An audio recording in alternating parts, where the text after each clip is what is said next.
Alors, donc aujourd'hui, on voulait parler dans un troisième entretien à propos du sujet du sujet en psychanalyse, hein, du sujet de l'inconscient particulièrement, et su- en essayant de voir comment cette notion de sujet peut arriver à la conscience et susciter un travail, bon, en langue française particulièrement.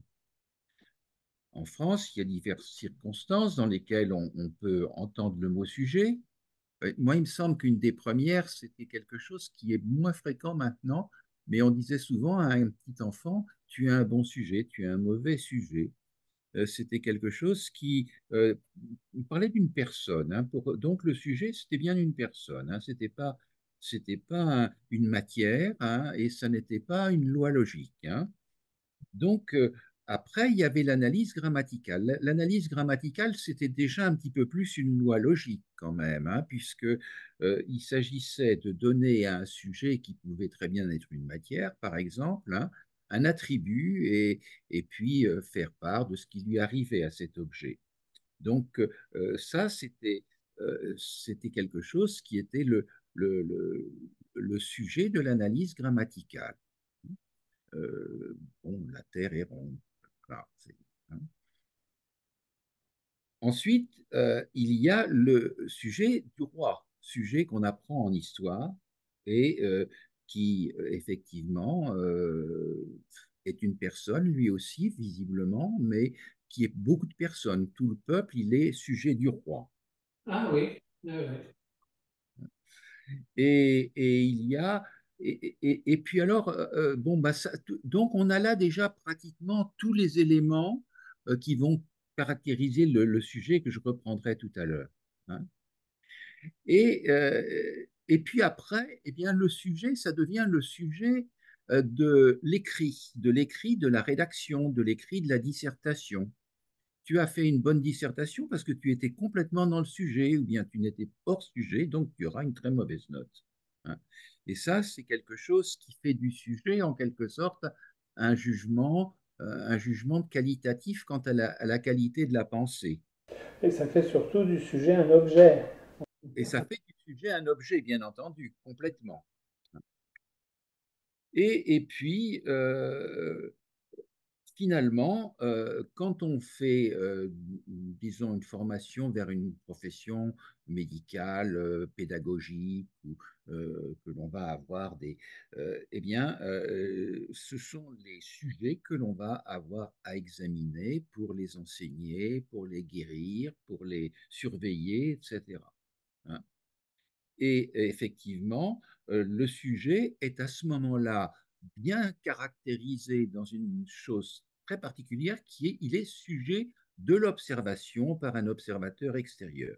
Il est placé sous le regard de l'observateur extérieur et il n'est que cela, hein. Et à ce moment-là, euh, les autres aspects de sa personne sont évacués de la scène, hein. Ce n'est que le jour où on reçoit un sujet pour une raison, je dirais, psychologique, hein, c'est-à-dire en psychiatrie en gros, hein, ou alors peut-être à l'école, ça peut être un élève qui se comporte pas bien, qui a de mauvais résultats ou qui se bat avec ses camarades. À ce moment-là, effectivement, on est obligé de voir les choses autrement parce que le sujet va prendre de l'extension. Il va falloir le faire dépasser le stade du sujet de l'observation.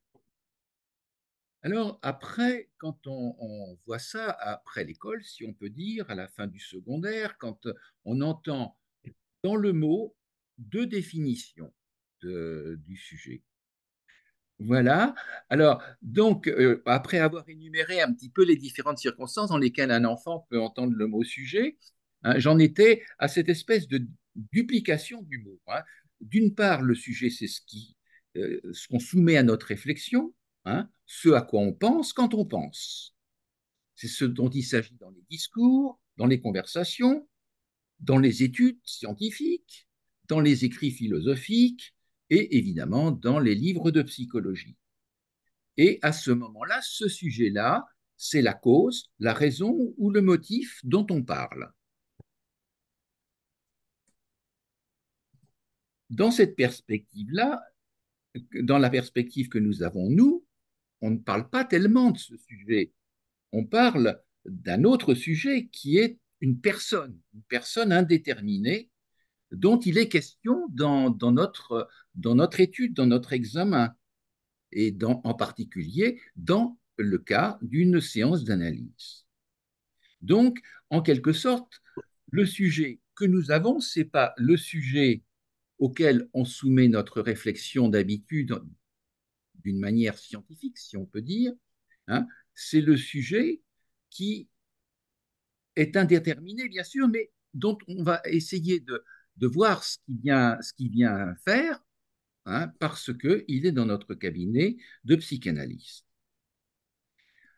Alors, lorsque on est dans cette situation-là, eh bien, il y a deux choses dans enfin deux choses dans une personne, c'est une autre façon de le dire.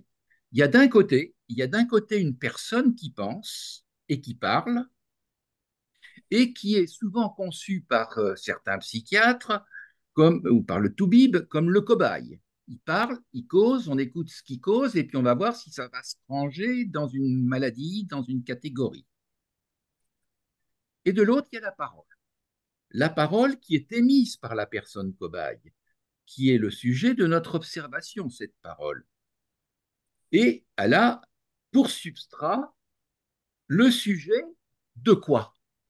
Alors, c'est là que Lacan va caler son mot d'inconscient. L'inconscient, c'est le sujet de ce qui se dit dans la parole. Est-ce que vous êtes d'accord là-dessus? Mhm. C'est le sujet de ce qui se dit dans la parole. Et on va, alors évidemment, on dit le sujet de l'inconscient parce qu'il faut donner une traduction, mais lui, il dit que l'inconscient ne devrait jamais dire l'inconscient, il dit on devrait dire l'une bévue, hein, je crois que vous l'avez souvent lu, ça. Hein. C'est-à-dire que c'est le sujet de l'une bévue, c'est-à-dire de quelque chose de nouveau qui est très important pour le sujet, mais pour le moment, on ne lui donne pas de nom parce que ça n'a rien à voir avec le conscient que l'on connaît d'habituellement. Hein. Lacan dit qu'il ne faut pas, hein, l'inconscient, ça n'est pas un noir, comme on dirait de quelque chose où il n'y a pas de noir. Hein. C'est pas donc l'inconscient, ça n'est pas quelque chose où il n'y a pas de conscient. Hein. C'est quelque chose d'autre. Alors, le sujet personne pense, il a des idées, ces idées sont subjectives et elles sont en même temps assujetties. Voilà, voilà, Hein. voilà. Je me demandais si dans les autres langues, je ne sais pas s'il y a des linguistes parmi nous, si le mot sujet, bon, effectivement, il est lié au terme assujetti. Pas du tout. Il n'y a qu'en France et au Portugal, il paraît. Ah, c'est intéressant. Hein. Alors, oui, effectivement, euh, le sujet. Alors, on va essayer peut-être, on va peut-être essayer oui, je peux peut-être passer là-dessus. Hein. Alors, le problème, c'est que en français, on est très, très orienté par les langues latines, la langue latine. Et en langue latine, il y a un mot qui s'appelle le subjectum, hein, qui comprend bien les trois valeurs. Hein. Le subjectum, il est bien à la fois euh, substrat de ce dont on parle. Hein. En même temps, il a une pensée qui est réflexive, hein, qui va donc effectivement déboucher sur une connaissance, et en même temps, il est assujetti. Ça, il y a le subjectum, c'est on peut être soumis à quelqu'un dans la législation romaine. Hein. Mais en Grèce, il n'y avait pas de mot ni pour dire sujet, ni pour dire objet d'ailleurs. Hein. Donc, par conséquent, on ne, on ne sait Comment pas. on dit le sujet d'un verbe, par exemple, en grec? Alors, le Commode, sujet, j'ai vu. alors, le sujet d'un verbe, on ne dit pas qu'il y a un sujet d'un verbe, puisque on conjugue simplement le verbe à la première personne. Mais dans la grammaire, quand on dit le sujet, c'est Pierre, Pierre a mangé la pomme.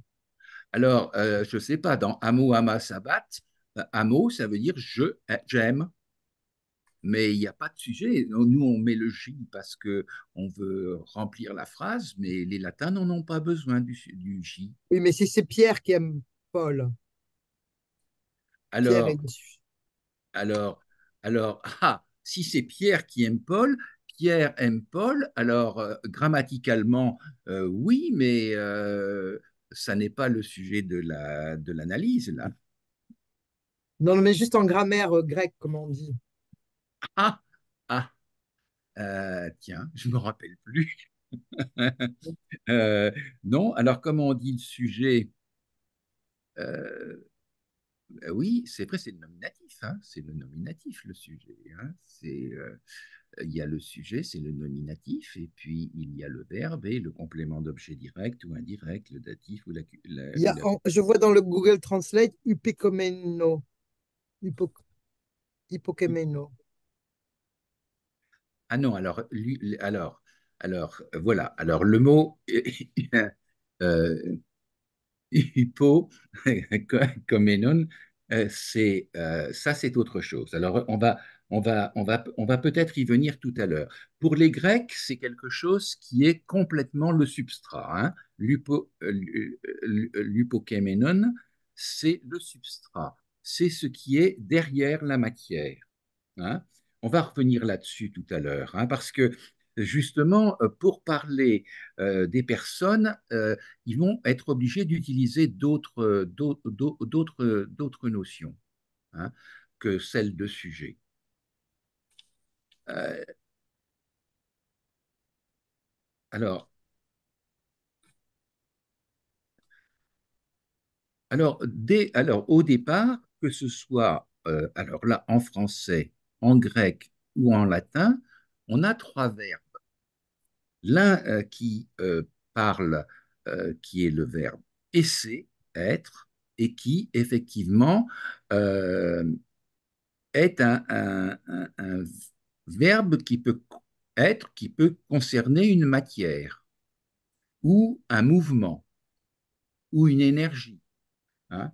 Alors, ce essai, par exemple, je disais tout à l'heure, euh, la Terre est ronde, l'attribut de la Terre, c'est la rondeur, et la Terre, donc c'est le sujet du essai.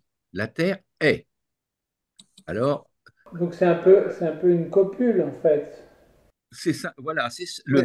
le verbe, ça c'est le premier verbe que j'ai mis en exergue du texte de présentation, c'est le verbe être, hein, le sujet de l'être, avec toutes les questions que pose l'ontologie, hein, c'est-à-dire l'être, l'ontologie, c'est la science du vivre, de s'épanouir, de demeurer sur la terre, de l'existence, hein. Et en même temps, euh, et c'est aussi l'essence des choses, hein. Puisque d'ailleurs, essence est directement euh, branché sur essai, hein. Il y a E2SE au départ.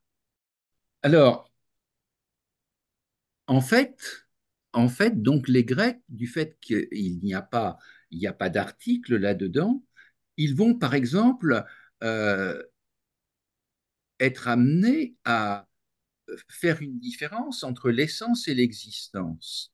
Mais ils vont faire cela à travers des formules qui n'ont absolument aucun équivalent en français, hein. Par exemple, lorsque on va parler de l'essence d'une chose, on va l'appeler c'est ce que c'est que c'était. C'est-à-dire que c'est un essai, mais qui existait déjà depuis longtemps dans le passé. Alors ça, c'est quelque chose qui veut dire qu'il y a à l'origine quelque chose. Je pense que c'est quelque chose qu'on retient pas mal en psychanalyse parce qu'on sait bien que le sujet euh, contenu dans le signifiant, enfin, tu sais, un signifiant représente le sujet pour un autre signifiant, il était déjà là avant qu'on soit né, hein. Et donc, la formule du c'est c'est ce que c'était d'être, ou c'est d'être ce que c'était, hein, euh, c'est être que c'était avant, c'est quelque chose qui est une formule qui a toujours étonné les philosophes, hein, à savoir que on a été obligé de fabriquer un mot qui n'existait pas, hein. Le mot essence n'existait pas. Je crois il est venu beaucoup plus tard, hein. On le retrouve, c'est Kant, hein, qui a amené le mot essence, je crois, hein. L'existence d'un On côté, va regarder. je suis, hein, et l'essence, c'est je suis je suis ce que j'ai été, hein. Mhm. Tu as un élément pour regarder là? Oui, tu sais, CNTRL, Je connais pas, mais ça fait rien, c'est bien. voilà, définition de essence. Alors, 18e siècle, on est non, 13e siècle, pardon. Ce qui fait qu'une chose est ce qu'elle est, ce qui constitue la nature profonde Hein? d'un Alors, être. qu'une chose est ce qu'elle est. C'est ce qu'elle ce qu'elle. Alors, c'est ce qu'elle. Enfin, c'est ce qu'elle est. Non, c'est pas c'est ce qu'elle est. Et Il y a une double chose dedans. Hein? C'est une chose qui fait qu'une chose est ce qu'elle est. Il y a deux est dedans. le ainsi, c'est une incité un peu. Hein? Et alors, en grec, ça se disait ce que c'était.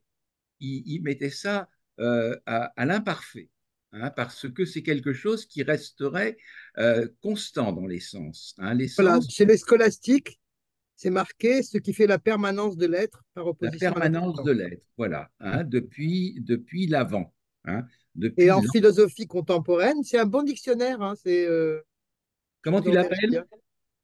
C'est le dictionnaire de l'Académie, je sais pas quoi. Ah oui, à de l'Académie française. Ouais, ouais, Centre national de ressources textuelles et lexicales. C'est un truc de l'État. D'accord. Bah, écoute, c'est bien. Je sais pas très bien ce que c'est, mais bon, je sais que ça existe. Et en philosophie contemporaine, ils disent la nature de l'être distinguée de son existence. Voilà, exactement. Et puis, etc. Mais ça, chacun il peut regarder.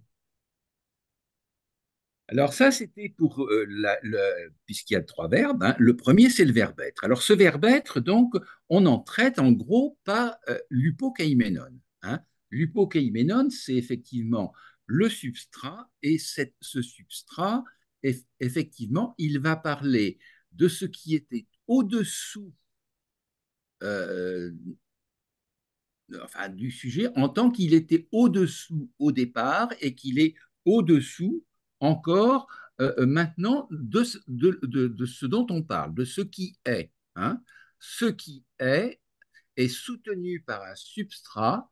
Toute chose au monde qui existe, hein, est soutenue par un substrat, et ce substrat, il est d'une part quelque chose qui est un étant là, hein, à savoir c'est là, hein, c'est là, je suis en train de regarder un tableau et je regarde le tableau et ça, c'est là.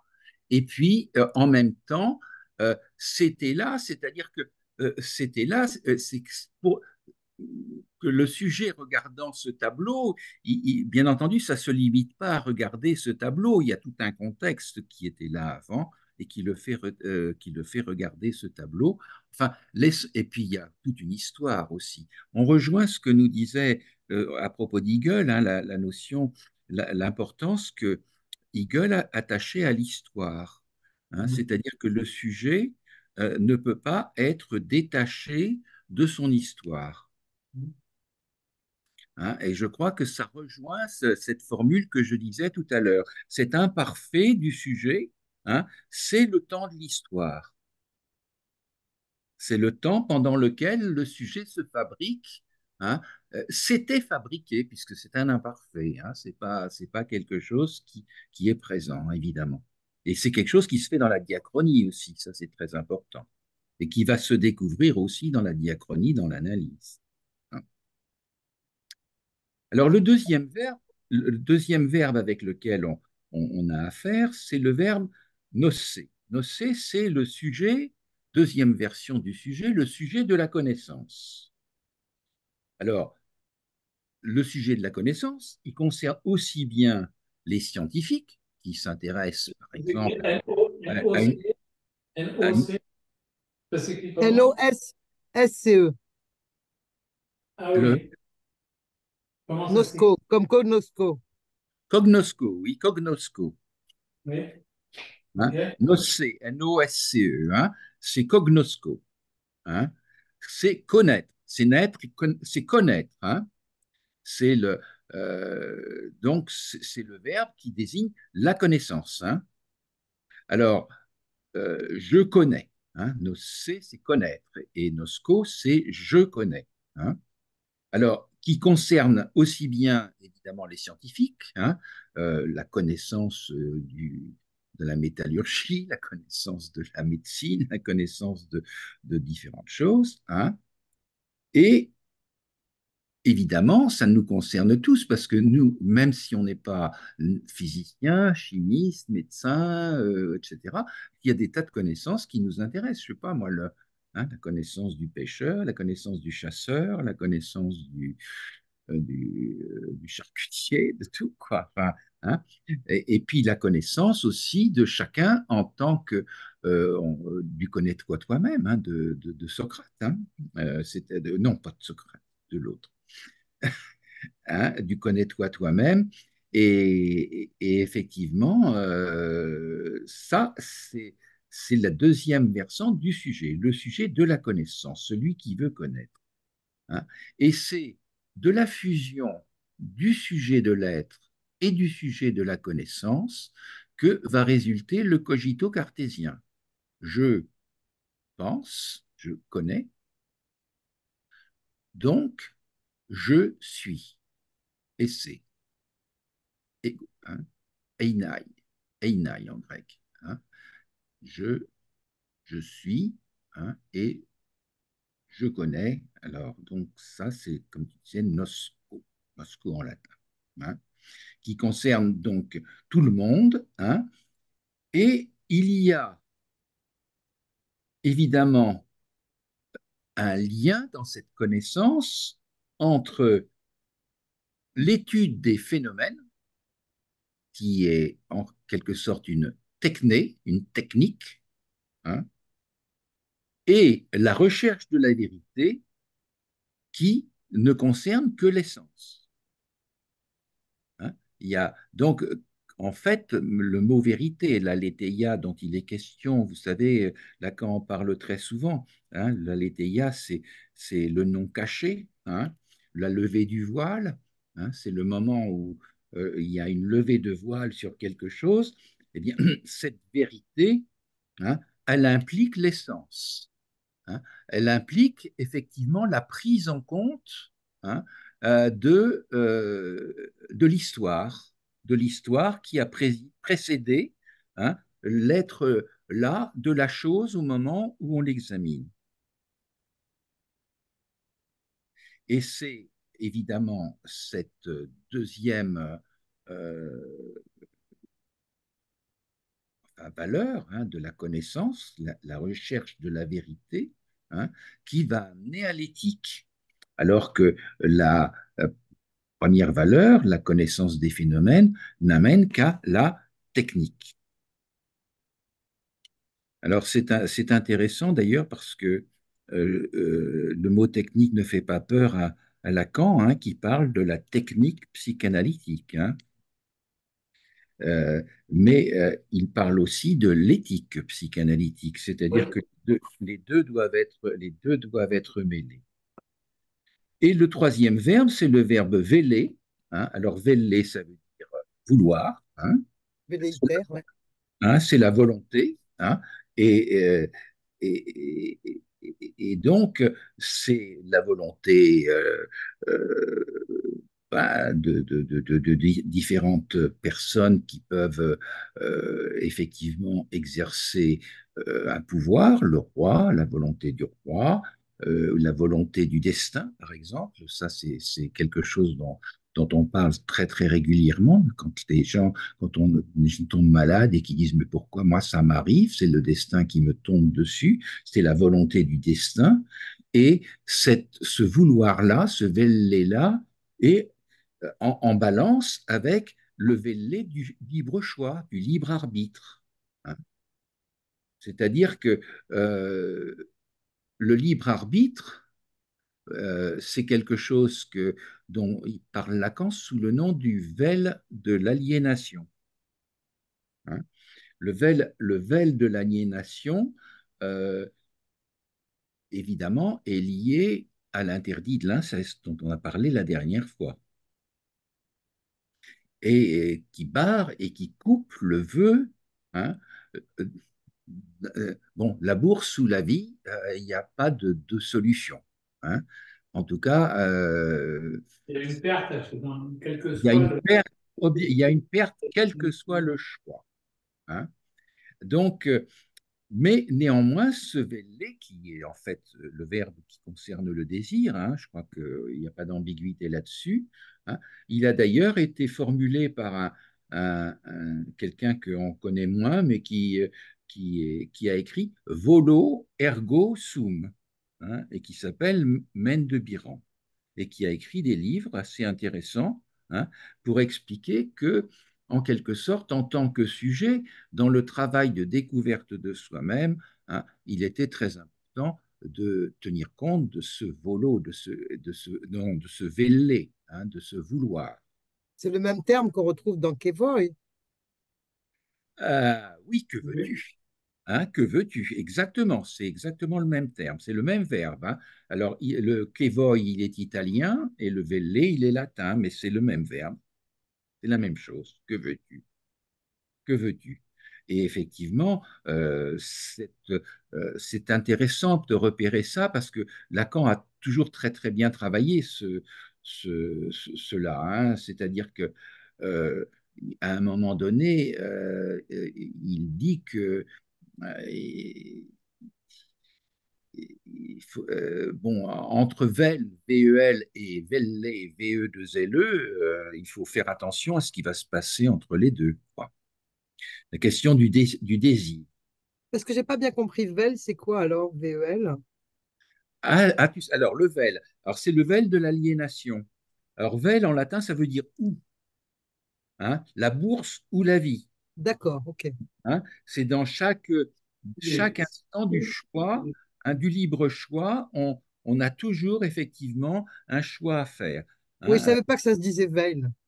Ah oui, eh ben moi non, si je l'avais appris en latin, mais il y a longtemps, et effectivement, mais c'est Lacan qui revient, qui en fait qui parle beaucoup du vel de l'aliénation, hein. C'est Hmm. quelque chose qui revient dans beaucoup de ses écrits, hein. Alors, il l'écrit VEL comme en latin, puis on met des italiques dessus, comme on met sur les mots latins. Alors, là, toutes ces notions sont extrêmement compliquées parce que la dernière fois, enfin l'avant-dernière fois ou l'avant-avant-dernière, quand Emmanuel Brassin nous a parlé de philosophie, il nous a cité des philosophes qui avaient précédé Hegel, comme Fichte et Schelling. Il nous a parlé de ceux qui l'avaient suivi, comme Husserl et Heidegger. Et puis Lacan, de temps en temps, il fait des citations tout particulièrement prises dans Hegel et en général dans la phénoménologie de l'esprit, hein. C'est pas, bon, à mon avis, il a pas, il dit qu'il a lu entièrement la critique de la raison pure de Kant, mais je pense que de toute façon, même ceux que l'on connaît qui sont extrêmement érudits, extrêmement lecteurs, ne peuvent pas lire tous ces textes. Il faut quand même en avoir conscience, hein.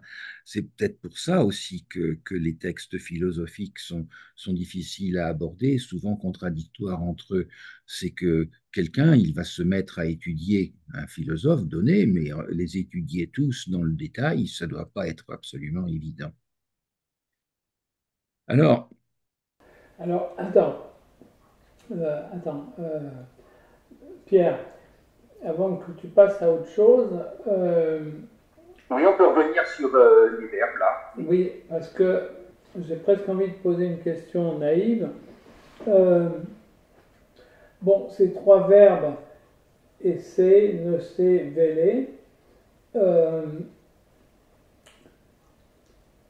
pourquoi, enfin, en quoi sont-ils connectés avec le sujet et pourquoi il n'y a que ces trois-là? Parce que entre vouloir, connaître et être, ce sont des charges sémantiques qui sont finalement très différentes. Et pourquoi il n'y a que ces trois-là et pas d'autres? Tu vois, Ben, c'est-à-dire que ce sont les trois qui sont contenus dans le mot français sujet, hein, Ah, hein. Dans le mot français sujet, il y a trois choses, hein. Il y a la subjectivité, hein, ce qui a été fabriqué, un mot plus récemment, hein, pour parler du sujet de l'hypokaiménon des Grecs, hein, le substrat de toute chose, hein. Ça, c'est un premier sujet. Et puis après, il y a le sujet de la connaissance. Et enfin, il y a le sujet du roi. et alors et voilà. Et tu parlais, et comment c'est connecté par exemple avec assujetti? Ah ben, est assujetti toute personne qui a un prince qui l'assujettit. Ou une maladie qui l'assujettit, par exemple. Tu vois, cette maladie l'a assujetti au lit, hein. L'assujettissement, moi, je pense que ça va très loin, la notion d'assujettissement, parce que euh, le sujet est assujetti à la refonte du signifiant. C'est-à-dire que le fait qu'il ne se voit jamais, puisqu'il n'apparaît jamais, puisqu'il est toujours ainsi, hein, c'est le signifiant qui représente le sujet pour un autre signifiant, eh bien, en quelque sorte, il y a une refente à chaque fois, une fente nouvelle, un refente, hein, ça refend, hein. Et à chaque coup, il en prend pour son grade, il est refendu. Et là, c'est peut-être bon, c'est quelque chose qui est, c'est l'assujettissement qui est lacanien, hein. On est assujetti aussi au, au tabou de l'inceste, hein. On est assujetti, on est assujetti aux règles de la République, hein, etc. Et on est aussi assujetti à la nature, hein. Il ne faut pas sortir quand il y a un trop gros orage, sinon on va être foudroyé, hein, enfin, et ainsi de suite, hein. On est assujetti à un certain nombre de choses comme ça, hein. C'est pour ça que les trois verbes, hein, et puis évidemment, si on aborde après, tout ça, ça se relie avec le Vellé réunit à la notion de désir, hein, mais il y a le sujet du désir, le sujet de la connaissance, hein, et le sujet de l'être, son existence et son essence. Ouais. Et comment ça s'oppose à objet, justement? Ah, alors celui qui s'oppose à objet, c'est le sujet de la subjectivité. Parce que subjet, c'est en dessous, Voilà, voilà, c'est ça. et Alors objet, c'est... voilà. Alors la subjectivité, effectivement, hein, la subjectivité, c'est que l'objet, c'est l'objet que je me fabrique moi parce que je vois une table et puis que je dis, tiens, bah, attends, oui, tiens, ça oui, on m'a dit que c'était une table. Enfin, moi, pour moi, je fais, c'est une table. Bon, voilà, c'est une table. C'est, mais en fait, peut-être qu'un martien, il dirait, c'est un autre truc, hein. Enfin, je sais pas, c'est une façon de dire, c'est quand même, euh, en quelque sorte, la subjectivité, c'est le fait que le sujet va fabriquer lui-même ses objets. Donc, ça permet de dire que il y a des objets qui sont hallucinés, il y a des objets qui sont rêvés, il y a des objets qui sont fantasmés, il y a des objets qui sont l'objet d'une illusion d'optique, hein. Et puis alors, il y a aussi des objets qui vont atteindre à une certaine réalité sociale. Alors ça, c'est parce que c'est les lois de, c'est les lois de la nature qui sont repérées par plusieurs, hein, en fait. Hein, il faut être plusieurs d'accord pour dire qu'une table, c'est une table. Hein. Si la société n'était pas d'accord pour appeler ça une table, on serait obligé de lui donner un autre nom. C'est un sujet qui a été abordé. J'ai lu récemment le texte sur le langage de Walter Benjamin, Oui, qui parle alors, C'est très beau parce qu'il dit que le langage, ce n'est pas de la communication, justement. Ce n'est pas juste désigner quelque chose. ça n'est pas que nommer une chose, hein, C'est ça. c'est Enfin, en- nommer, c'est autre chose c'est que plus que oui, assigner ou ça, désigner oui. une Il faut fonction. ouais, voilà, il faut qu'il y ait une fonction de sens. Il y a, ouais, il y a tout un truc là. Il faut qu'il soit, que tout ça, ce soit qu'il y ait un message en quelque sorte, Ça va plus loin que ça. plus loin que le C'est message. intéressant de regarder le texte de Benjamin, c'est assez fou, ouais. Oui. Tout ce qu'il dit sur le langage, ça fait penser un peu à Lacan, ouais. Euh, comment alors C'est un article que j'ai là, quelque part pas loin, que j'ai eu à le lire, l'objet, voilà. C'est dans ce livre qui s'appelle, dans un livre qui s'appelle Œuvre, il a écrit des articles, et là, ça s'appelle Sur le langage en général et sur le langage humain. ah, C'est par- ah oui. Donc il parle le langage en général. Oui, parce que euh, le mot langage peut être appliqué aux abeilles, par exemple. Oui, Ah oui, hein, dans ce oui. Hmm. Bah, le langage différent Alors, d'une c'est traduction. intéressant parce que, effectivement, ce que moi, dans ma petite tête, ce que je dis souvent, c'est les abeilles ont un langage, mais ce langage, en quelque sorte, il est construit d'une manière telle que, il n'y a pas de signifié. Le signifié a toujours le même sens, quelles que soient les circonstances dans lesquelles il est envoyé. alors là, parce que là, on n'a pas affaire à des signifiants, on a affaire à un langage signe. Hein, faut pas oublier, un signe, ça représente quelque chose pour quelqu'un. Hein, Oui, alors que, d'accord, ouais. effectivement, un signifiant, ça représente un sujet. C'est pas du tout la même chose. Et effectivement, comme tu viens de le dire, l'abeille va toujours faire le même mouvement pour indiquer que la fleur se trouve à telle direction, à telle distance. Voilà, il y aura pas C'est un de langage signe signe. d'étonymie sur à la partie supérieure au-dessus de la barre. Ce sera toujours la même chose. Ce sera toujours le Oui, même battement d'aile oui. qui voudra dire qu'il faut aller là. Voilà, c'est du signe. C'est du Hein. signe. C'est du signe, mais du signe monolithique, quoi. Enfin, Oui, mais c'est toujours comme ça, un signe. Un signe, ça représente quelque chose pour quelqu'un. Et il vaut mieux ouais. que ça représente toujours la même chose. Sinon, Alors, on ne se trompe pas en disant que l'informatique, c'est un langage de signes. bien sûr. Hein. Oui, bien sûr. Il y a pas de signifié dans l'informatique. Hein. Non, c'est un langage signe, bien sûr. Il n'y a pas de signifiant, excuse-moi. Non, non. Non, Hein, il n'y a pas de signifiant dans le langage informatique. Donc, non, non. hein, c'est c'est toujours la même chose. Hein, ça renvoie toujours au même. Alors, ce qui m'a frappé, c'est que quel que soit le verbe que l'on envisage, il a toujours ce double versant, cette coupure qui le marque. Hein. entre le phénomène et le noumen, d'une part, hein, entre euh, euh,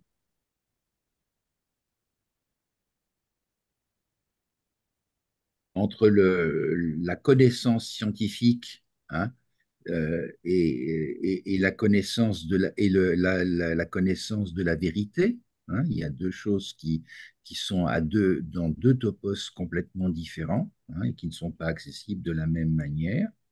Et dans le désir, ben, bien entendu, c'est un petit peu la même chose. Hein. Il y a toujours une sorte euh, de vouloir que l'on croit vouloir, mais en même temps, on veut que le vouloir ne soit pas exaucé. Hein. Et cette coupure existe dans les trois verbes. Est-ce qu'on peut dire que c'est là quelque chose qui a pu amener à cette notion du sujet divisé euh, comme ça, a priori, parce que les philosophes parlent, hein, d'une division du sujet d'une certaine façon. Ah bon? Hein. Ils parlent mais ils n'en parlent pas comme Lacan. Lacan, lui, le rapporte très, très, très spécifiquement à la division, à la barre, hein, qu'il y a entre le signifiant et le signifié. Mais Freud ne pouvait pas faire ça. Il fallait, lui, et pourtant, il a inventé la notion d'inconscient. Alors, quelle, quelle était la limite, la barrière qu'il y avait entre les trois instances de la deuxième topique, hein, entre Le moi et le ça. et le ça? Il y avait quelque chose là qui apparaît quand même comme une coupure. Et elle est radicale, en particulier, hein, là où était le ça, le moi, toi, je dois advenir. Hein. Donc, il y a quelque chose qui est un lieu séparé d'un autre et qui n'est pas facile. Et c'est un franchissement qui est difficile et qui même, ça devrait être comme ça, mais c'est pas, ça n'arrive pas très, très souvent, quoi. Hein. L'avènement du sujet, puisque en définitive, on est très pessimiste après, hein, quand on lit Lacan. La fin de l'analyse, est-ce qu'il est advenu le sujet? Pas trop.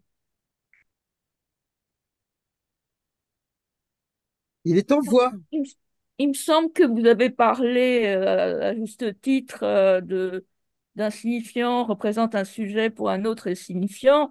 Et ce que je veux souligner à ce que vous dites là juste présentement, c'est que le passage de Freud à Lacan, c'est évidemment les signifiants qui font, comme vous le dites, la coupure du sujet, mais c'est surtout que Lacan pour représenter le discours de l'inconscient, il pose l'autre comme étant le trésor du signifiant du sujet. Et en définitive, c'est ça qui fait coupure entre le grand autre et les signifiants produits par le grand autre du sujet. C'est pas le sujet qui produit les signifiants. Est-ce que je me fais comprendre? Je veux dire qu'à la place de l'inconscient freudien, Lacan rajoute ce trésor des signifiants, qui est donc le discours de l'autre, euh, et qui devient l'autre en tant qu'inconscient quand le sujet advient en tant qu'inconscient, à la fin, comme vous dites. Alors, Il faut bien se représenter le langage, voilà. attends, je voudrais juste intervenir un petit peu en réponse à ce que vous venez de dire. Lacan présente un petit schéma qui est une façon de visualiser cette phrase qu'il a dit 250 fois, hein, le signifiant, et ce qui représente un sujet pour un autre signifiant. Hein, on peut le voir de cette façon-là. Un signifiant S1 représente ce qui est sous la barre, à savoir un sujet divisé, pour un autre signifiant S2. Hein. On a là une façon presque mathématique d'écrire cette phrase. Savoir que ce qu'il ne faut pas oublier dans cette phrase, c'est que ça représente un sujet, mais un sujet qui lui-même est divisé par cette division. Oui, oui, moi je crois que effectivement, il faut avoir ça. Je l'avais écrit un peu autrement, ça. Bien sûr on est tenté de penser qu'il y a quelque chose comme ça, que la coupure, elle est entre soi et le grand autre. Mais non, la coupure, elle est à l'intérieur du sujet, hein. C'est le Voilà. sujet qui est Ah, coupé, hein. voilà. C'est pas... Oui, oui, mais je veux dire sans le grand autre, il n'y a pas de coupure du sujet. Il faut bien que la coupure soit causée. Évidemment, elle n'est pas causée. Elle est causée justement par comment dire, cet inconnu de l'inconscient. Au départ, ou le S1, comme tu disais, Jacques, souvent, elle est causée au départ, si tout se passe bien. Mais je veux dire, elle est à chaque fois recausée par les signifiants, mais qui appartiennent au sujet, si tout se passe bien. Mais cette refonte, il faut qu'elle soit là tout le temps. Et elle n'est pas seulement sur le sujet, elle est sur le petit autre, elle est sur le... Oui, bien Tout sûr. est coupé là-dedans. Voilà. Mais c'est une coupure qui est causée. Et c'est pour ça que quand vous parlez de l'ancien sujet, c'est très intéressant. Mais je crois que et ça donne une piste, mais c'est pas la même coupure que dans la coupure du sujet comme sujet du langage et de la parole et de l'inconscient. C'est une coupure observée de façon phénoménale, voilà, je pense. Nous-mêmes, phénomène, ce que vous citiez à l'instant sur les sujets anciens. Alors, c'est-à-dire que la coupure dénoncée par les philosophes n'aurait rien à voir avec le sujet refendu de Lacan, alors. Alors, ça, mon avis, ça a à voir du point de vue des successeurs par rapport aux prédécesseurs, mais c'est pas les prédécesseurs qui ont donné lieu à cette cause de la coupure du sujet dans la psychanalyse. Voilà, c'est ça que je veux dire. Mais je veux dire par là qu'évidemment, ça dénote quelque chose. Ça dénote effectivement peut-être que ces philosophes avaient remarqué effectivement que l'humain était à côté de ses pompes et qu'il y avait toujours quelque chose qui clochait. Je ne dis pas ça, je dis pas le contraire. Même même quelqu'un comme Socrate, et je pense que c'est bien Socrate, qui dit Oui, connais-toi Platon. toi-même, il a bien notion d'une division. Connais-toi toi-même, ça veut dire que il faut qu'il y ait quelqu'un qui se penche sur soi-même. Donc, il y a de la division. Bon, voilà. Alors, Mais je pense que le langage était déjà là, c'est pour ça. Ah oui, ça, je suis assez d'accord de le dire comme ça. Oui, à savoir que effectivement, bien sûr que c'est pas Lacan qui a inventé la coupure du langage, hein, ça, je suis tout à fait d'accord sur ce plan-là. Hein. Il l'a pas inventé.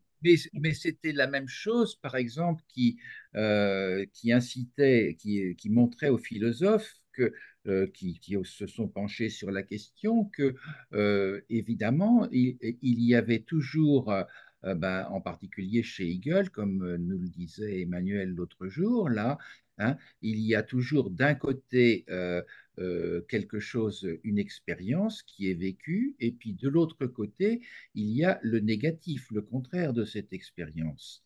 Et cette expérience ne peut être pleinement vécue que si l'on va vers son contraire, hein. Et il y a bien toujours une espèce de coupure, puisqu'il y a un sens et un autre sens. Il y a quelque chose qui est une chose et quelque chose qui est le contraire de la chose. Est-ce qu'on peut dire, il me semble que la coupure des philosophes, elle est quelque part un peu partout, hein. Oui, Elle mais est, je suis tout à fait d'accord avec ça, y compris la négation, je suis tout à fait d'accord avec ça, mais quand même, je tiens à dire que les philosophes ne s'occupaient pas du langage, bien qu'ils y étaient pris, mais ils ne parlaient pas de ça, tandis que Lacan théorise ça, même si c'est faux, ah, même si c'est... Voilà, c'est ça que je veux ah dire. oui, puis ça, je veux pas retirer quelque chose à Lacan, moi, ça serait vraiment Non, non, non, terrible. mais c'est pas une Non, bataille. Je fais remarquer mais que d'un je côté, il pense, n'y a pas de langage et de l'autre côté, il y en a. Enfin, les mais philosophes ne s'intéressent je pas pense quand même à la que parole. je pense quand même que Aristote, il se démenait quand même beaucoup pour comprendre avec le langage, hein. Non, mais je ne contredis pas ça. Mais je dis que la psychanalyse, c'est quand même la fonction de la parole et le champ du langage. Tandis que même Hegel, oui, c'était la question du dépassement de la contradiction qui l'intéressait, Ah oui, la alors, négation. oui, alors ça, est-ce qu'on peut pas le dire autrement? Le philosophe, moi je sais pas, je me représente les choses comme ça. Il est tout seul dans son poil, le père Descartes, hein, quand il crée son cogito. Il n'a pas d'interlocuteur, il n'est pas en train de parler à quelqu'un. Hein, il n'y a pas d'intersubjectivité. Et la plupart des philosophes sont des solitaires. Hein. Parfois, ils enseignent, mais en général, c'est surtout ils parlent ce qu'ils ont conçu dans leur solitude, en quelque sorte. La grande découverte de la psychanalyse, c'est justement la position de Freud qui a ceci de remarquable, c'est qu'il ne se précipite pas pour porter un jugement particulier sur ce que disent les gens. Il s'intéresse à tout ce qu'ils disent et il essaie de comprendre pourquoi ils le disent. C'est ça la découverte de la psychanalyse, finalement. Alors maintenant, est-ce que Socrate essayait pas aussi de faire pareil? Parce qu'il dialoguait, lui. Oui, puis on a pris, après on parle des stoïciens, des sophistes. Bien sûr que la philosophie, que tout le passé, comme vous dites, toute l'histoire, enfin, nous porte, hein, tous autant qu'on est, c'est sûr. Mais bon, enfin, Mais ce qu'on cherche surtout ici, nous, c'est de comprendre un petit peu comment les psychanalystes et puis les patients, les analysants, hein, tout le monde, on peut tirer parti justement de cette technique hein, que Lacan nous a montrée. Hein, parce que c'est effectivement intéressant. On ne peut pas arriver à adopter l'attitude du psychanalyste qui fait le mort au bridge si on n'a pas compris qu'est-ce qu'on était déjà soi-même comme sujet de l'inconscient. ah bah, c'est sûr qu'il Ni faut l'inconscient. avoir terminé sa psychanalyse pour s'asseoir dans le fauteuil de psychanalyste. Sauf que, oui, sauf qu'on ne sait jamais si c'est fini ou pas une analyse. Écoutez, moi, je m'excuse de jouer toujours la mouche du coche, mais le séminaire 15, écrit par Lacan en 1968-1969, s'appelle l'acte psychanalytique, lequel acte est le passage. Théorisé par Lacan, échafaudé par Lacan, mais de toute manière, beaucoup de choses que nous faisons est imaginaire, du fait même du symbolique imaginaire réel. Donc, il propose comment dire, comment on fait pour passer de l'analysant à l'analyste. Et c'est un dispositif où il n'y a pas de sujet. Bon, vous pouvez aller le lire, c'est marqué noir sur blanc. C'est très intéressant ce qu'il propose Lacan, mais personne ne veut. Bah, je ne sais pas, tu l'as lu peut-être, Jacques, je te tutoie, mais vous l'avez lu? L'acte psychanalytique, oui, Oui, voilà. c'est la dernière publication aussi. C'est le séminaire 15, 68-69. Oui, oui. Je voudrais juste faire un petit commentaire avant que tu continues. Euh, Florence, tu as parlé de ce qui cloche. Et figurez-vous que j'ai une patiente qui est de langue allemande et qui m'a dit ce matin que de rajouter faire, VER, à un certain nombre de verbes correspond, et là c'est pour reprendre le terme qui a été employé là, c'est qu'il y a quelque chose qui cloche. Or, verstehen, ce qui veut dire comprendre, ce qui veut dire en fait être debout, mais pas vraiment. Versuchen, il y a toute une palanquée de verbes dans lequel il y a le mot faire. Elle me dit, ça veut dire qu'il y a quelque chose qui ne fonctionne pas. C'est étonnant. Ce sont des actes de traviole. Voilà, c'est ça, exactement. Exactement. Je n'avais pas cette notion, et bon, sa langue maternelle, c'est l'allemand, et donc elle a constaté ça. Et si on revient sur cette notion de division du sujet, c'est que si, quand j'ai l'impression de comprendre, de faire verstehen, bah, il y a des grandes chances que je me trompe, quoi, que je me gourre, que je fais un peu de traviole. Je peux pas être debout dans mon appréhension et qu'il y a quelque chose qui est en biais. Que le sujet, il est toujours divisé. Alors, la notion d'acte aussi hein, pose un certain nombre de questions, hein, parce que, donc, qu'est-ce qui caractériserait l'acte psychanalytique?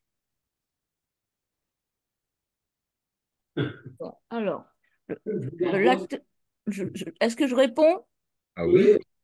Donc, euh, l'acte psychanalytique, c'est donc le passage du psychanalysant au psychanalyste. Le psychanalyste ayant autorisé et soutenant ce passage, il se trouve que l'un comme l'autre sont absents en tant que sujet dans ce passage, et c'est l'arrivée dans le discours psychanalytique de l'analysant, mais en position de semblant. Parce que c'est dans la position de semblant que s'exerce la fonction de l'analyste. Donc, c'est cette arrivée-là. Et cette arrivée-là est un saut parce qu'il part d'une position d'objet dans le discours hystérique, et c'est vraiment un saut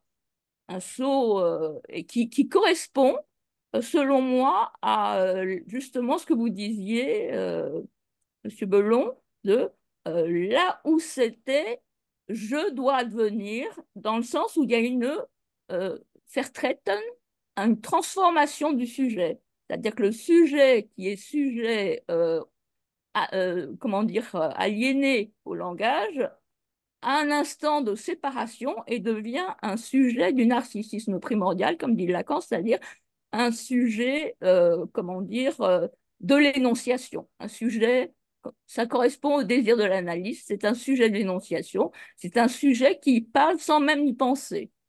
Bon, souvent les analystes ont passé ce moment et ils ne se rendent même pas compte parce que le désêtre qui se produit à ce moment-là de l'analyste avec la dissociation subjective de l'analysant, du côté analysant, c'est très pénible, mais du côté du désêtre de l'analyste, normalement, l'analyste ne le montre pas, le désêtre. On ne le voit pas. Donc souvent, le passage, disons, est assez confus. Mais sur le papier, comme le décrit Lacan, c'est tout à fait clair, hein.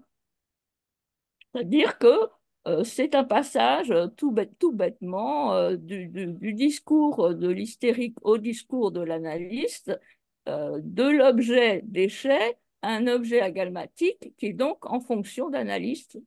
Et c'est l'analysant qui est passé de discours hystérique au discours analyste. Mais c'est un saut, hein, c'est vraiment une transformation. Donc c'est pour ça que je voulais savoir s'il y a quelqu'un d'entre vous qui est germaniste, parce que Vertretung, ça veut dire transformation, hein, c'est le passage de ce que tu as écrit de S1 à S2. Et Mhm. voilà, c'est la question de l'écart, du passage, du saut et de la transformation. Et la psychanalyse, ça vise à ça. Quand on est mal né, eh ben, on arrive à se transformer. Ce n'est pas seulement le travail de l'analyse, c'est le travail de l'analysant et de l'analyste. Il Comme a vous aussi dites, Monsieur Belon, ils sont deux. On ne peut pas faire tout seul. Voilà. Ah, oui, alors ça c'est vrai, oui, non, c'est vrai, bien entendu, hein, on ne peut pas s'analyser tout seul. Ça, il y a pas, il y a absolument aucun doute là-dessus. La question, c'est effectivement le rôle joué par l'analyste dans le passage. C'est ce qui m'a fait m'intéresser à cette histoire d'acte, que j'ai pas, je me rappelle pas avoir travaillé l'acte psychanalytique, hein, je n'allais pas écouter Lacan à l'époque, mais c'est qu'on a parlé de Hegel il y a quelques séances, et Hegel considérait qu'il y avait un agir hein, essentiel lorsque on juxtaposait un être là avec un autre être là.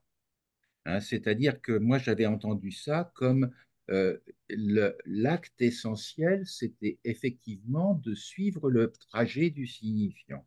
Mais bon, Oui, mais je vais dans votre sens tout à fait, puisque quand je parle de désêtre de l'analyste, c'est-à-dire qu'il va lâcher sa place Oui, et, et c'est l'analysant qui va arriver en activité, voilà.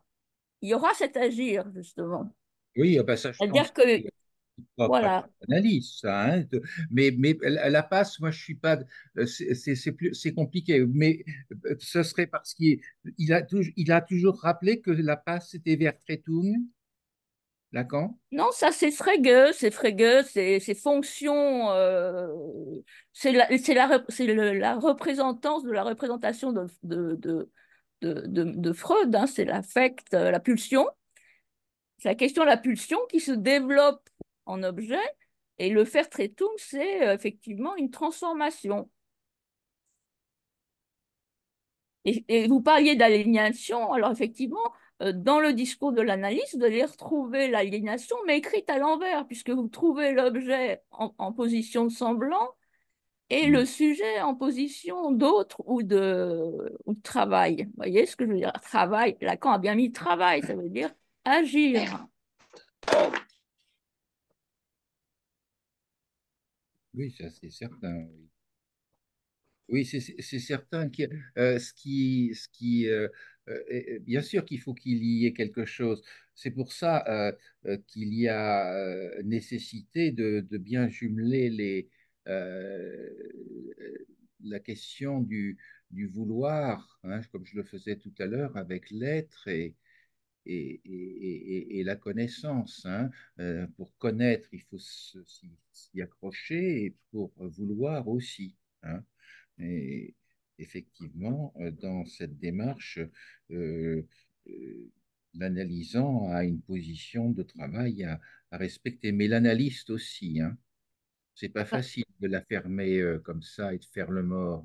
Oui. Non, mais de toute façon, dans l'acte, Lacan précise bien que rien ne se passe si l'analyste n'a pas été avec lui, son propre analyste, disons, dans cette position où son propre analyste a été le déchet, enfin, a laissé sa place, si vous voulez. Parce Hmm. que c'est pas facile de ne plus être l'analyste avec un analysant. Vous voyez ce que je veux dire? C'est quelque chose qui... en fait, l'analyste laisse sa place pour que l'analysant fasse ce saut vers l'action, vers l'agir, pour prendre ce flambeau mais c'est véritablement une difficulté puisque alors que la cure se déroule dans le sens comment dire, vers une assomption du sujet, l'acte avec la destitution subjective, pour l'analysant, ça veut dire qu'il va retomber dans son pendant objectal. Parce qu'en réalité, la division du sujet, c'est aussi la division entre le sujet et l'objet. L'aliénation, c'est ça. Vous êtes un objet pour moi en tant que sujet et je peux être un objet pour vous en tant que sujet. Vous voyez ce que je veux dire?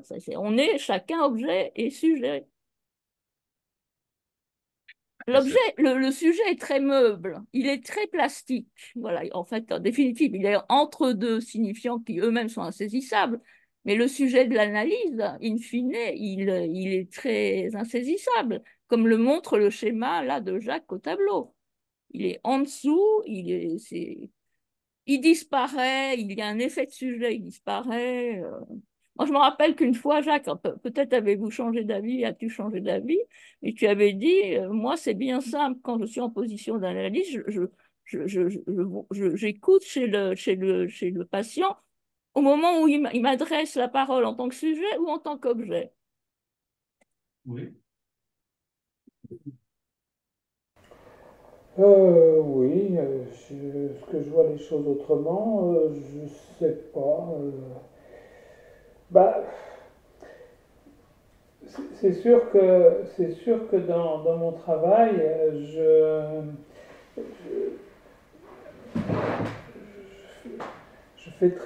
crois que je fais très attention à l'énonciation et notamment à l'énonciation lorsque l'analysant emploie le, le mot je. Et Alors, pourquoi? Parce que justement, j'aime bien écouter la dimension du sujet en tant que shifter. Hein, c'est-à-dire que à chacune des phrases, notamment les phrases que je suis en train de prononcer, j'aime bien ceci, j'aime bien cela, j'aime bien chaque fois, il y a un nouveau sujet qui apparaît. À chaque phrase, à chaque morceau de phrase, eh bien, il y a un nouveau sujet, et c'est là la dimension effectivement extrêmement plastique et extrêmement évanescente du sujet, en ceci qu'il n'est jamais figé, puisque lorsque des phrases très simples. Je suis allé au cinéma hier, j'ai beaucoup apprécié le film, et puis après j'avais faim, je suis allé manger au restaurant et je n'ai pas trouvé de métro pour rentrer, j'ai dû prendre un taxi. Vous voyez, si on décortique cette série de phrases, il y a combien de sujets là-dedans? Il y en a 7 ou 8, hein. Mais c'est toujours le même, c'est jamais le même sujet. C'est ça qui est, je pense que c'est un grand apport de Lacan, c'est que le sujet, il n'est jamais le même. À chaque phrase, un nouveau sujet émerge. Hein, c'est pour ça que c'est bien d'avoir utilisé ce terme de shifter. C'est quelque chose qui accompagne et qui n'est que dans l'énonciation. Et alors justement, pour aller dans le sens du travail et de l'écoute, je l'ai déjà dit 15 fois dans ces ateliers, hein, mais je suis toujours sensible pour rejoindre aussi le premier sens que Pierre, tu as employé pour ce qui est du sujet. Je suis toujours très sensible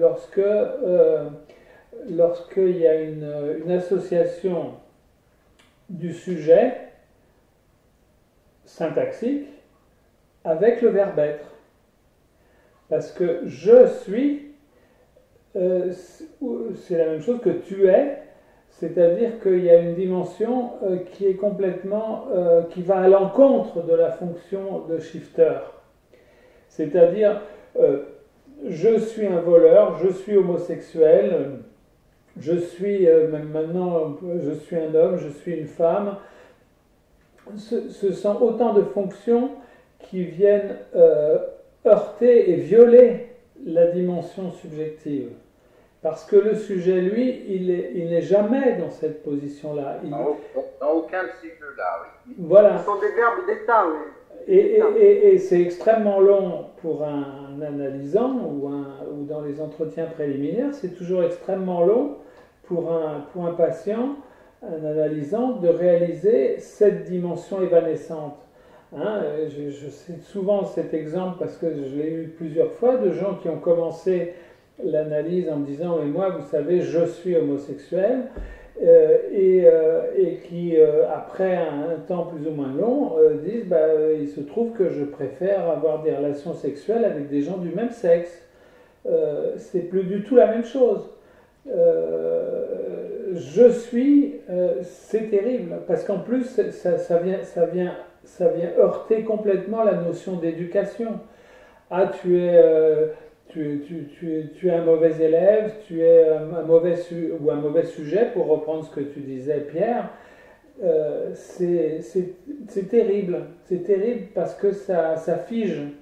Ça fige et c'est générateur de symptômes, bien sûr. Hein, Et en fait, ça empêche l'accès du sujet, hein, cette succession de jeux, parce que ça n'est pas une succession de signifiants. voilà.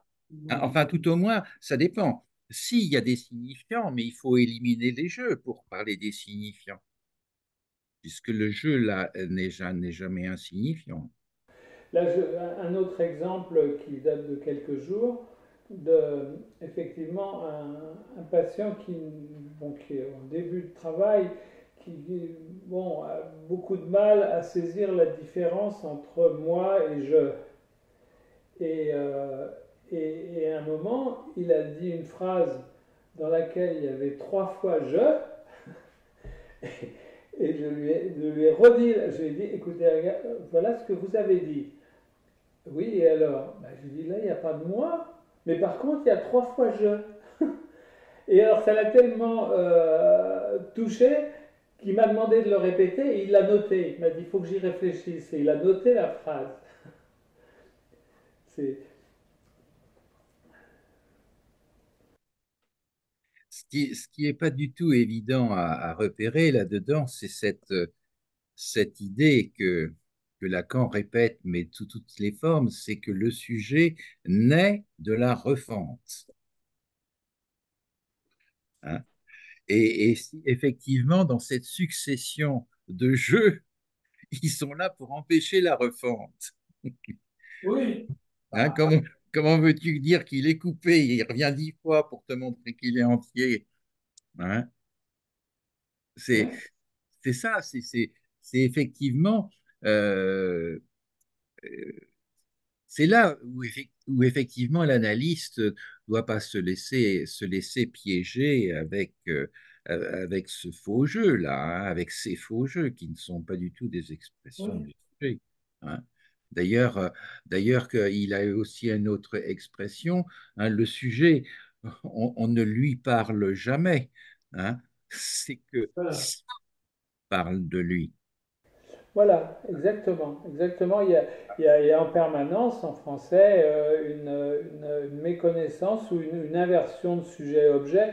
Bah, je cite toujours, là, parce que c'est pas le cas dans toutes les langues, les, les mailers, en français, il y a marqué sujet. Euh, Sujet pour indiquer quel est l'objet en fait du mail qu'on est en train d'écrire. Il y a dans certaines langues, il y a marqué objet, effectivement. De la même façon, on va demander quel est ton sujet de thèse. Mais le sujet de thèse, c'est le thésard, c'est pas le texte qu'il est en train de produire, c'est lui le sujet. C'est celui qui est le doctorant, le sujet de la thèse.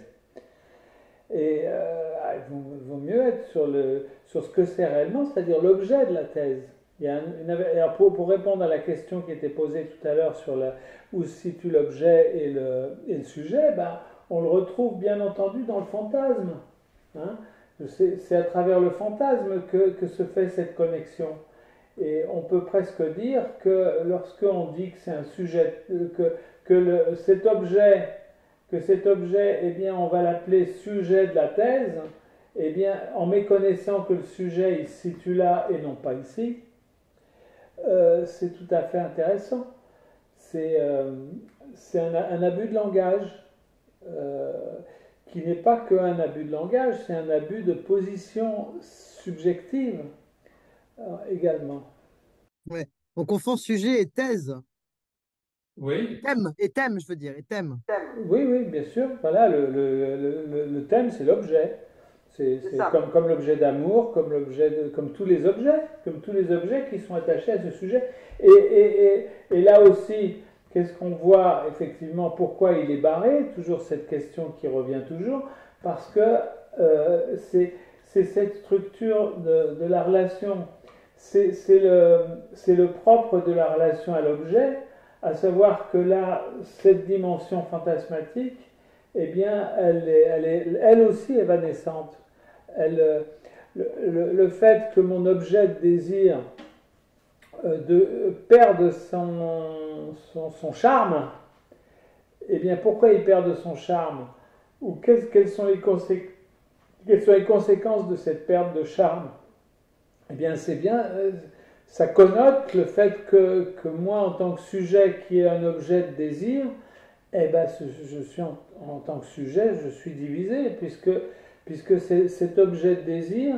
Alors peut-être que si je suis pervers et que je suis dans une structure perverse, peut-être que je vais fonctionner avec une relation entre un sujet que j'imagine non, non barré avec mon objet et que je vais faire en sorte de, d'intégrer l'objet à mon sujet non barré. On peut dire ça comme ça. Euh, mais oui, voilà. Oui, oui, oui. Mais Euh, il me semble que quand Lacan il construit le poinçon, il dit, je prends deux vels et je les mets l'un sur l'autre. Je ne sais pas si ça dit quelque chose à quelqu'un. Oui, oui, si, si, bien sûr. Moi, oui, oui, si, je l'ai lu, bien sûr, plusieurs fois. Euh, oui, oui, bon, c'est une façon de dire. Moi, oui. Donc, qu'est-ce que ça dit, hein? Ça dit ça, hein, ce qu'il dit là. Il dit que effectivement, sujet-objet, ça peut être quelque chose comme ça, avec un vel dans un sens et un vel dans l'autre, et l'objet. Bon, euh, c'est- pour moi, c'est une façon de dire que c'est une façon de dire qu'on est dans le ou exclusif, que ça fonctionne et ça fonctionne pas. Il y a des moments que justement il y a la traversée du fantasme et que ce poinçon il va se traverser parce qu'il aura été il, il m'aura donné la sensation furtive et évanescente que j'ai enfin attrapé l'objet tant recherché de mon désir. Mais ceci va mourir très vite, quoi. Et donc, c'est un ou, ah bah oui, ça, oui, bon. Bon, moi, je ne l'utilise pas sous forme de vel, je l'utilise comme je l'ai montré plein de fois, hein, je l'ai montré position au niveau de la solution de continuité, hein, c'est-à-dire quand c'est ouvert, eh ben, ça passe pas, parce qu'il y a une solution de continuité, et lorsque j'ai l'impression d'attraper l'objet du désir, et bien à ce moment-là, les deux lèvres se referment, hein, et à ce moment-là, ça peut traverser. Quoi? Non, hein, c'est le moment précis où ça se referme, où le sujet apparaît. Hein. Euh, est-ce que je ne sais pas si c'est le sujet qui apparaît ou est-ce que c'est l'impression de complétude que justement à ce moment-là le sujet n'est plus barré. Ah oui, j'ai attrapé. Ah ben là mon coiffeur a super réussi ma coiffure. Je suis plus divisé. Mais le lendemain, je le suis à nouveau. On peut dire Le, ça comme ça. le mot apparaître est très mauvais. Hein. Je me suis trompé. Hein. Donc, il apparaît pas, il se manifeste. Oui, oui, oui, oui, se Hein. manifeste. Oui, Il se oui. manifeste. Et c'est qu'à la fin de l'affaire qu'on comprendra. Hein, je crois que ça, c'est Freud qui, dans l'interprétation du rêve, hein, il, euh, il, il dit il y a tout un tas de choses comme ça qui se passent, mais qui ne représentent rien. Mais le vœu inconscient, lui, il va faire retour tout à fait à la fin, quand toutes les séquences se seront déroulées les unes après les autres. Par le, euh, et ça rejoint un petit peu l'histoire de retour en arrière, parle de l'histoire hein, de Hegel quand même. Hein, c'est pas dire qu'une connaissance, elle implique effectivement qu'on fasse le tour par les méconnaissances. Hein, c'est ça la dialectique. Donc, on passe au-dessus de toutes les méconnaissances de la métonymie hein, pour à la fin se dire que oui, mais il y avait quand même quelque chose qui était justement là, le vœu du rêve, hein, le vœu du fantasme, le vœu de... C'est ça la traversée du fantasme, non? Redis ça, redis, redis. Eh bien, c'est-à-dire que c'est dans le retour à la fin hein, de la chaîne que peut se produire la traversée du fantasme. Mais si elle se produit trop tôt, si elle se produit pendant le déroulement de la chaîne, eh bien, ça donne des perversions. Ah oui, peut-être, oui. Hein, parce que c'est prendre, en quelque sorte, le sujet pense se dit, voilà, je suis là, hein, et je me manifeste, alors qu'il ne peut pas, il n'a pas On peut retrouver là, par exemple, le rôle du fétiche ou le rôle du vêtement du travesti ou tous tous ces objets qui me donnent l'illusion de n'être pas divisés. Il est certain il y a bien quelque chose, il y a bien un langage de la perversion. Comment? Il y a bien un langage de la perversion. Ah, il y a bien un discours tenu par le pervers, hein. Enfin, je pense, je sais pas si, on ne sait pas Oui, comment on envoie des masses, mais on est tous un peu pervers quand même. Je pense qu'il y a un discours tenu par le pervers. Oui, mais pour nous qui sommes névrosés,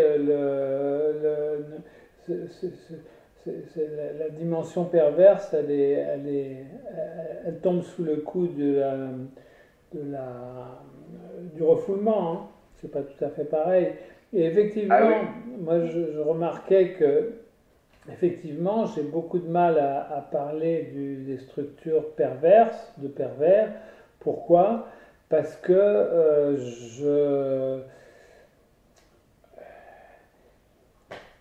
parce que j'ai envie de dire systématiquement, je refuse de les prendre en analyse, quoi. Pourquoi? Parce que quand même, si le cœur de l'analyse, la fonction la plus fondamentale de l'analyse, c'est de permettre une révolution culturelle au niveau de l'éthique, on va dire, hein, j'ai envie de le dire comme ça. Euh, on ne peut pas compter, enfin moi je ne sais pas compter là-dessus vis-à-vis d'un pervers, parce qu'un pervers va avoir justement va avoir plus des inhibitions, mais va avoir une conception éthique de l'utilisation de l'autre qu'il, qu'il- que probablement, à laquelle probablement il ne renoncera pas. Par contre, à travers le travail analytique, il risque d'avoir beaucoup moins d'inhibition. Et beaucoup moins d'inhibition, si ce n'est pas compensé par une éthique, bah si un copain a son portefeuille ouvert sous mon nez avec 200 euros dedans, je ne vais pas les prendre, euh, pas, pas par inhibition, mais parce que c'est pas mon éthique. Tu vois? Pour un pervers, c'est bon. Ben, à un moment, pendant assez longtemps, je m'occupais de toxicomanes. C'est impressionnant, quoi. C'est impressionnant. Parce que euh, leurs meilleurs copains, s'il y a 10 euros, ils prennent les 10 euros parce qu'il faut avoir une centaine d'euros à dépenser tous les jours pour aller acheter de la dope. Il y a, l'éthique n'est pas là. Tu parles de l'éthique et pour répondre un petit peu en partie à la question de tout à l'heure, mais ce n'était pas à propos de la passe, mais d'une façon ou d'une autre, hein, il est toujours absolument nécessaire, je crois qu'il l'écrit quelque part, je crois que c'est dans l'éthique, hein, qu'à aucun moment dans l'analyse, il y en ait un des deux qui se prenne pour un sujet non coupé. Oui, Je pense que le pervers se prend pour un sujet non coupé. oui, oui, voilà. Et l'analyste pervers aussi, il n'est pas analyste, lui. Non divisé, oui. Non divisé, oui. Oui, oui. Et il va justement pouvoir utiliser l'autre. Bah regarde par exemple, regarde toutes les techniques qui sont mises en œuvre. Comment ça s'appelle ce groupe les diachroniques, là, où je ne sais plus comment ils s'appellent, tu sais, ces mouvements américains là, qui se répandent un peu partout, là, où il y a Je sais pas ce que tu veux dire là. bah, il y a même des. Comment ils s'appellent? Il y a même un certain nombre de comédiens très riches qui en font partie. Les, Ah oui, la scientologie. la scientologie, voilà. Donc la pratique dans la scientologie consiste justement à s'approprier l'autre euh, par plein de techniques. Et justement, voilà, bon, pour moi, ce sont pas pour moi, en tout cas, ce ne sont pas des candidats possibles pour faire un travail analytique avec moi en tant qu'analyste. Du coup, pour ce qui est de la perversion, je n'en connais que des choses un peu théoriques et non pas pratiques. Parce que chaque fois que j'ai eu affaire à des structures de pervers, vraiment pervers, eh ben, je m'arrangeais pour que l'analyse ne se poursuive pas. Donc, j'en sais pas grand-chose. Ah oui, sinon ça fait la neutralité malveillante. Voilà, c'est ça. Tu l'as lu ce livre? Ah oui, bien sûr. Hein, il est formidable. Si certains d'entre vous ne l'ont pas lu, vraiment, c'est exemplaire. Hein. C'est un très très beau livre, justement, sur la neutralité malveillante. L'auteur, c'est vraiment parce que, et alors, quand même, j'en dis juste un mot, c'est un psychanalyste à qui tout réussit, et progressivement, au fur et à mesure de la lecture, on rentre dans un univers à la Agatha Christie de plus en plus noir. Et ce qu'il faut savoir, c'est que surtout, si vous l'achetez et que vous le lisez, il ne faut surtout pas lire la dernière phrase du livre avant d'arriver à la dernière phrase du livre. Je ne sais pas si tu te souviens, Pierre. Ah oui. Voilà. Vraiment, faites-vous confiance, ne lisez pas la dernière phrase du livre. Parce que, alors attendez, je vais vous dire qui est l'auteur. Jean-Pierre Gattegno. Voilà, Gattegno. Jean-Pierre Gattegno. C'est un livre qu'on trouve toujours encore sur Amazon ou je ne sais quoi, mais c'est vraiment un très très bon livre. Parce qu'en plus, il accumule, c'est extraordinaire, parce qu'il accumule les erreurs de direction de la cure, et on va dire non, il va quand même pas faire ça, s'il le fait.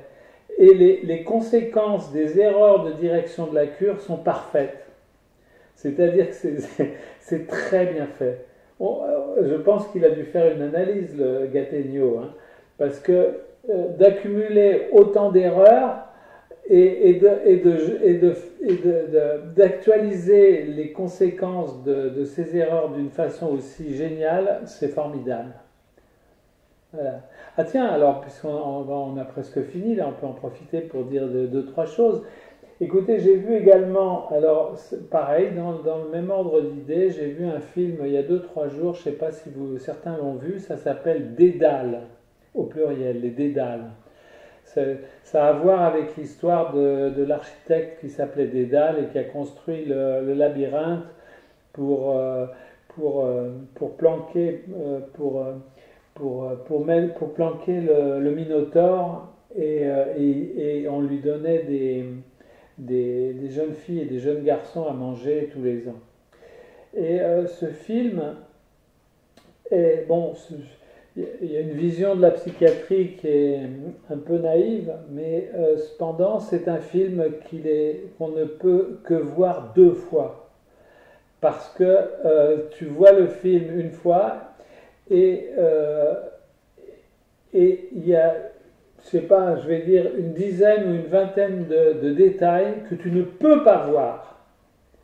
Et c'est une fois que tu as vu le film une fois que moi je l'ai revu une deuxième fois, tu es obligé de le voir 2 fois. Franchement, essayez de trouver ça, c'est un film exceptionnel. C'est l'histoire je veux dire juste le thème, hein, c'est l'histoire d'un tueur en série qui a tué 27 personnes. Et voilà. Et mais le dénouement te pousse à la nécessité de le revoir parce que c'est obligé.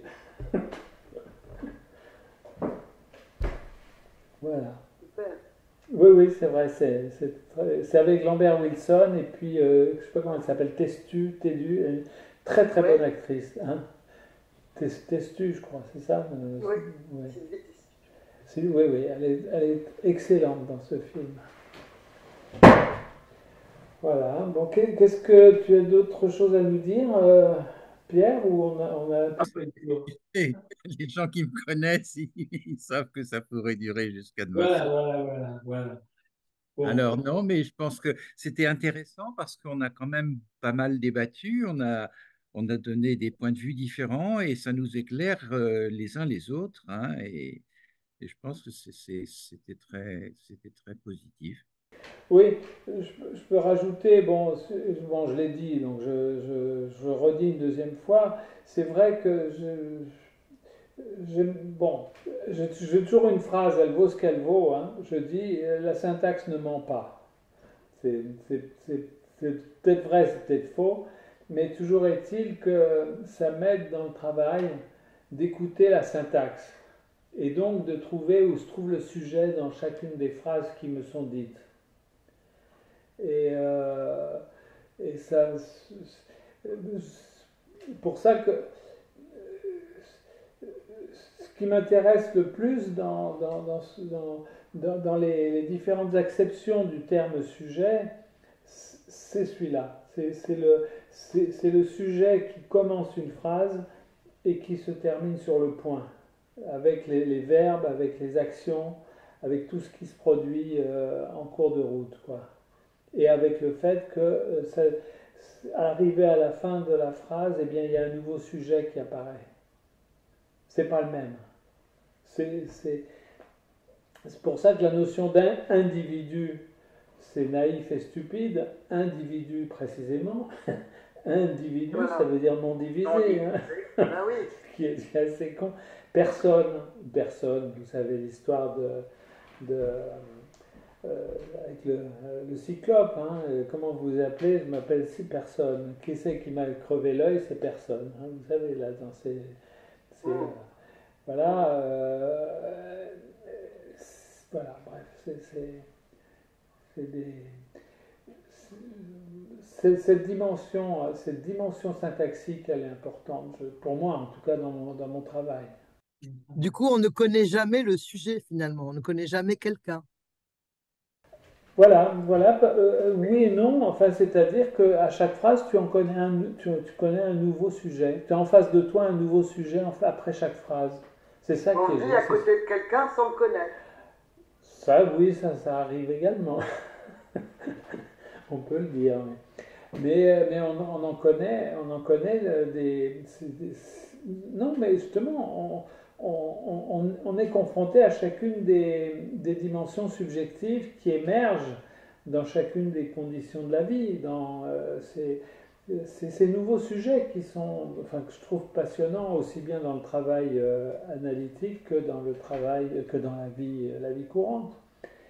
C'est par contre, c'est vrai que, comme je l'ai dit tout à l'heure, c'est vrai que mon oreille est tout de suite réveillée si j'entends le verbe être. Ça, c'est sûr. Ça, c'est sûr. Parce que chaque fois que j'entends le verbe être, je sais que l'autre est en train de, de, voilà, de se désubjectiver. Il est en train de gommer sa dimension subjective. Ah, je suis, ah, vous êtes. Ah bon, mais le sujet, il s'évanouit. Il s'évanouit là. C'est plus le sujet divisé, c'est le sujet évanoui parce qu'il est remplacé par la copule. Par la copule Ouais. qui est l'attribut. Il est remplacé par l'attribut. C'est terrible. Il y a aussi la tendance à l'usage du on. Pardon, pardon. On a peur en ce moment, on est mal. Le on. Ben oui. C'est une autre façon de se passer, quoi. Oui, oui, oui, oui. Oui, oui. Oui, oui. Oui. Oui. Oui, c'est de faire du collectif là où il y a du singulier. Bon, on dit que ça va, on en reste là. Alors le mois prochain, ça va être encore assez compliqué. Si on trouve un thème, hein, et je vous encourage les uns et les autres à inventer des thèmes parce que avril 1, 2, 3. Ah oui, je ne serai pas à Paris le troisième, ça serait à nouveau le quatrième, si ça vous convient. Ça serait le 23 avril. Si on trouve un thème qui nous donne envie de nous raconter des choses, qu'est-ce que vous en pensez? Et vous avez fait beaucoup de choses, non, sur l'éthique et la tragédie, parce qu'il me semble que c'est fondamental aujourd'hui la tragédie, enfin justement l'effacement de la tragédie et dans la situation politique actuelle. Oui. Mais je sais que vous en avez beaucoup parlé, mais c'est bon, c'est toujours intéressant. Moi, je me pose la question aussi de savoir, je pensais que j'ai entendu quelqu'un dire que en fait, ce sont les mythes et les autres signifiants qui fabriquent l'inconscient d'un sujet et non pas l'inverse. C'est-à-dire que c'est pas le sujet qui se fabrique les mythes qui existent là.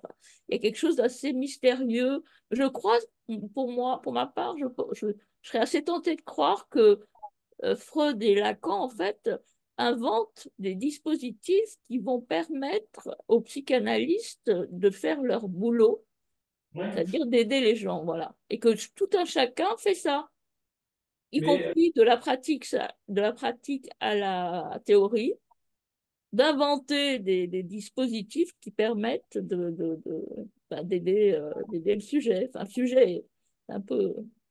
oui, parce que le choix précis de tel mythe plutôt qu'un autre est fondamental. Bon, on en a parlé ici une fois ou deux, parce que j'ai lu ça dans un des textes de Lacan, qu'il notait que Freud, comme mythe, avait choisi Oedipe, et non pas un mythe égyptien d'un jeune hippopotame qui tue son père, et parce que les conséquences sont complètement différentes.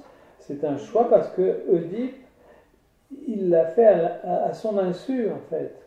Et cette dimension de l'insu est fondamentale dans l'interdit de l'inceste. Alors que ça aurait pu être pris, l'hippopotame en question tue volontairement son père, il sait que c'est son père et il le tue pour baiser avec sa mère. Voilà. Bon allez, merci à tous, merci vraiment. Merci. Et puis, bah, donc à très bientôt.